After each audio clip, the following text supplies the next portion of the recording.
Convicted sex offender Andrew Birbal expected back in the Court of Appeal tomorrow for a status hearing. The former 8 Mile Rock High School teacher was sentenced to 35 years in prison in February after a jury found him guilty of 6 counts of unnatural sex with 2 of his male students. Earlier this month, Birbal appeared before the Court of Appeal to appeal his sentence and conviction, but the Trinidadian teacher hasn't been able to do so because he can't afford an attorney. During those proceedings, the Court of Appeal panel directed the registrar to get Birbal a lawyer at the public's expense. That crime debate on those package of anti-crime bills now taking place in the upper chamber. Government leader in the Senate, Dion Folk, says it's a well-known fact that Bahamians didn't get to this crime problem overnight. Instead, Folk says over the years, many Bahamians have adopted a culture of lawlessness. When we run a red light, park in a space reserved for the disabled, throw garbage on the road, or cuss and carry on at public gatherings, we add to the culture of lawlessness in our country. When we go to our children's schools to row and fight with their teachers, when we steal money or material from our jobs, we are contributing to lawlessness. Folk says over the years, the gun and drug culture ripped through the country, opening the doors for other types of criminal activities and behavior to seep in. Some wiser heads at the time warned that we may never fully recover, and we will continue to have difficulty recovering from those ravages. That spirit, that whirlwind, that culture of criminal violence has gained momentum ever since, with ever more lethal instruments of violence, from fists to knives to guns. Now, Folk says the social intervention programs already in place and those the government plans to make a reality will help by putting a dent in crime. While that debate happened in the Senate last evening, the package of 10 crime bills being debated in the Senate is meant to impose tougher penalties on offenders with the aim of reducing the escalating crime wave. As Giovanni Stewart tells us, while all of the senators agree with the new laws and amendments, there are a number of concerns among them. Senate Vice President David Thompson says the crime explosion is a social issue gone awry that the government considers a most urgent responsibility. But through the proposed legislation, the Free National Movement is poised to do something about it. These bills are the efforts of the Right Honorable Prime Minister and our government to continue to take ownership of the crisis of crime in our Bahamas and to put in place measures for the preservation, apprehension, detention, investigation, and conviction of criminals as we fight a creeping culture of lawlessness in our society. F&M Senator Anthony Musgrove says the way statistics are reported needs to change to better reflect the crime challenges throughout the Bahamas. He suggests 3 categories: Nassau, Grand Bahama, and the Family Islands. This thinking is because that is how we currently categorize everything in our country. That is how we categorize our news. That is how we market our tourism product. That is how we refer to where people live. While all of the opposition Progressive Liberal Party senators support the crime bills, Senator Dr. Michael Darville asks, how does the government plan to pay for it all? We're talking about real money, and we're talking about specially trained manpower to effectively implement these bills. Nonetheless, to date, I have heard nothing, and I love to be corrected, from this administration about their plans to meet this expense. Turning to the pawnbrokers and second-hand dealers legislation, Government Senator Tanya Wright warns some of the proposed regulations must be reviewed because they can potentially hurt businesses. The nature of the transactions can be so susceptible to the facilitation of crime that we look at each one of these industries separately, each one of these businesses separately, to determine whether an act like the Pawnbrokers and Secondhand Dealers Bill 2011 can cover the diversity of the business that is being conducted.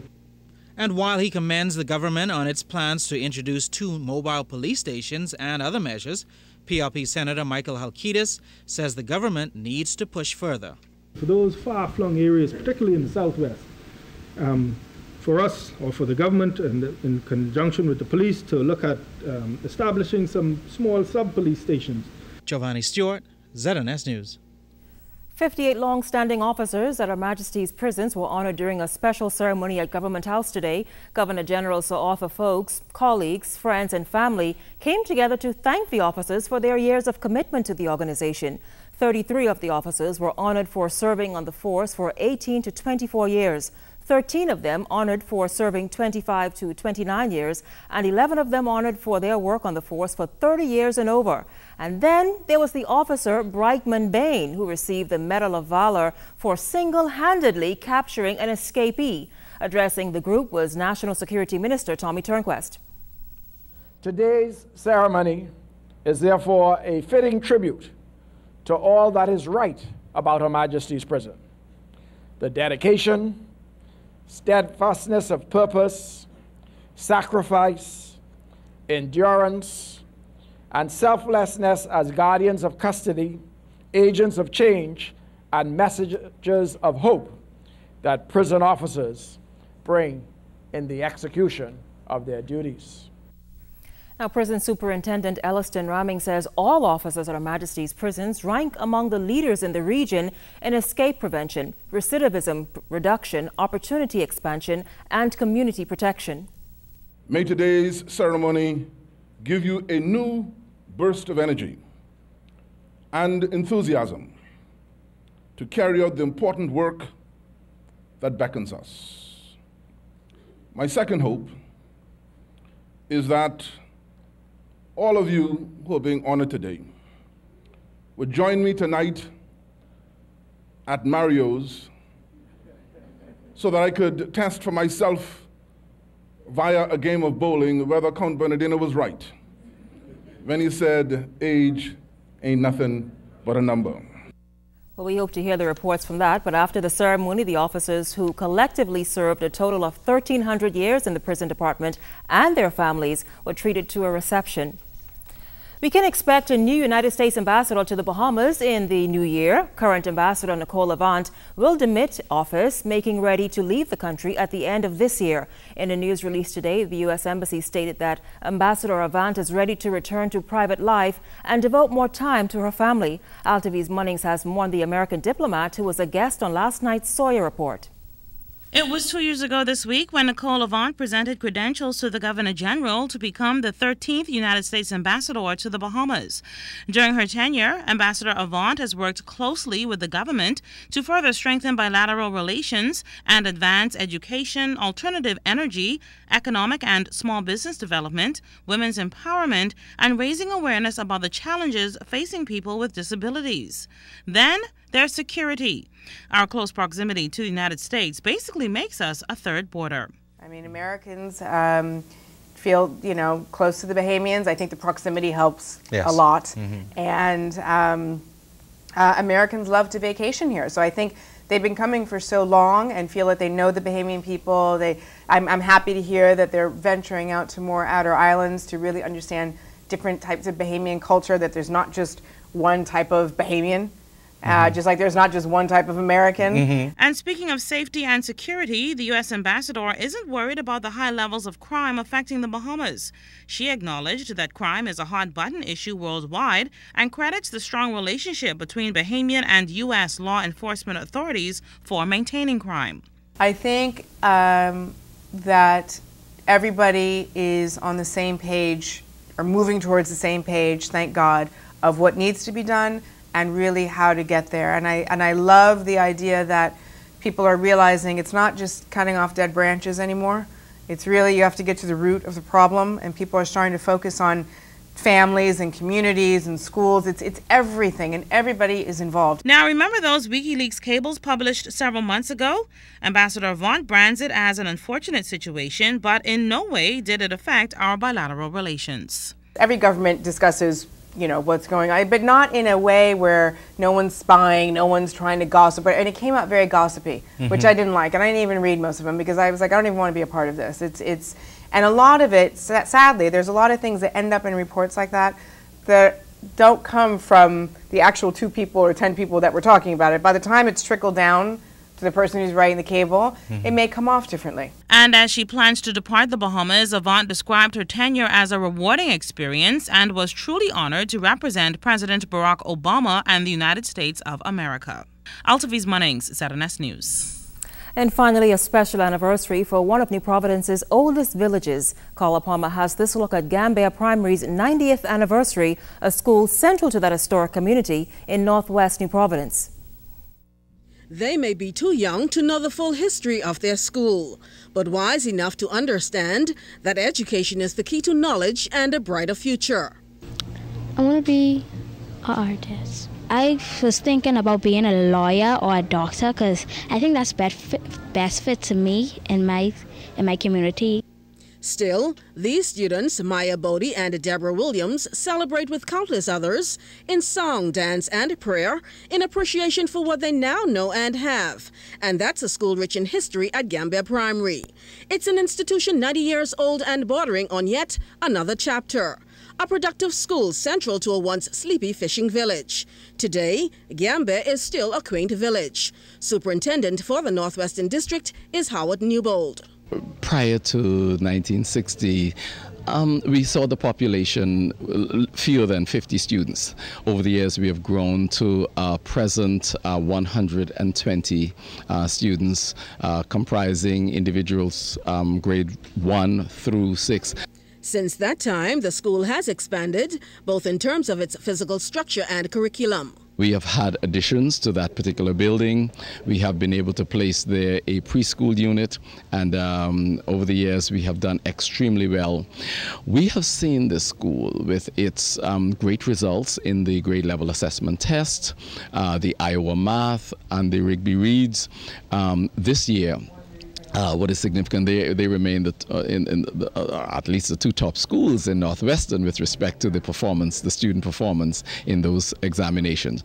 For the past 4 years, Phyllis Johnson has been leading the school as principal. After reviewing the history, there must have been at least 15 principals before me. So presently, I'm pleased to say that I'm glad that I'm in the position at this time to make a difference, because I am committed to education and also meeting the needs of those students within the Gambia community. So I am pleased to serve in the capacity as principal at Gambia Primary School, and I will continue to do my best to ensure that the students of the nation receive equal and adequate opportunities for success. As the celebration's theme says, Gambia Primary is simply moving forward in excellence in every way. Carla Palmer, ZNS News. Harbour Island is seen around the world as a tourist hotspot and the playground of the rich and famous. But with the height of the tourism season approaching, some hoteliers and business owners on the island are concerned about the state of the roads there. LaDawn Davis discussed the issue with the former chief counselor. Harbour Island has one of the largest and busiest tourist occupancy levels in the Bahamas, but since the roadworks began about a year ago, those numbers have reportedly dwindled. During the week of the North Eleuthera Regatta, dozens of rental businesses refused to rent their vehicles, fearing they would have been destroyed or persons would have been injured. Former Chief Councillor Dasher Roberts says he has volunteered to patch up portions of the road. As I speak to you all, I have my truck full of curry and whatnot. I have been on Colebrook Street, I've been on Munning Street, Coconut Grove Avenue, Chapel Street, and Bragg Street. I am volunteering, which I had permission from local government to do it. The roads right now, I measured no longer than about 15 minutes ago, is 1 feet 8 inches deep. Coming on Saturday. The poor road conditions have not only forced residents to resort to walking, but have crippled some businesses. Gusty's nightclub, which is also a hotspot for spring break, has been highlighted in many international magazines and has received rave reviews from top celebrities. But that business in particular has suffered tremendously because patrons are afraid to drive in the area, which is located on a steep hill. We have a big wedding that is going to take place at Carl Sands Hotel, and the roads are just deplorable. The impact that most of the businesses are having on the roads completion of Harbour Island, they are not going to reopen not until after Christmas, which is that most of the people that live here on Harbour Island all upset. They are afraid to open up their hotel because of the condition the roads are in. There are a petition that the natives here on Harbour Island that is going on right as I speak. Just a few weeks ago, Minister of Public Works and Transport Nico Grant made the announcement that roadwork on Harbour Island should begin in about a month. We will be repairing the roads in Harbour Island. We hope to have those out to tender in short order and perhaps return in another 3 to 4 weeks to execute a contract for the reconstruction of the roads that were damaged by water and sewage on Harbour Island. A petition has been filed and is now in circulation on the island. Meantime, residents say they want officials from the Ministry of Works to rectify the problem and speed up the roadworks process. LaDawn Davis, ZMS News. Okay, don't adjust your TV screens or your channels. It's Halloween weekend, and so we thought to pass on some tips to you with many of you planning trick-or-treat parties or door-to-door visits starting tomorrow night through Monday. We will be passing on tips to you, and so we'll be donating various masks. Now, of course, what you do is if you plan to go trick-or-treating with a group, yes, of course, some adults do it. You're asked not to stray from the group, and if the group is big, wear reflective lighting, and of course, so that your costumes and drivers can see you. And also, parents, warn your kids not to go out in areas that are not well lit or certainly unpopulated areas. So, of course, thanks to Home Fabrics who loan us these masks. You're very handsome in your mask. Yeah, I thought this was the regular you, just the horns. Oh, yes. No, you were supposed to wear this, but of course this couldn't fit your head. But thanks to Home Fabrics for loaning us these masks. Of course, again, tomorrow night and Monday night. Now, Julian, what's happening in sports? Well, in sports, we got the softball championships. It's game 2 of the ladies and men's softball championships. Also, the B3 is responding to sports minister claim that the Bahamas cannot host the Junior World for 2014. Stay close, Julian, and your evening sports right after the break.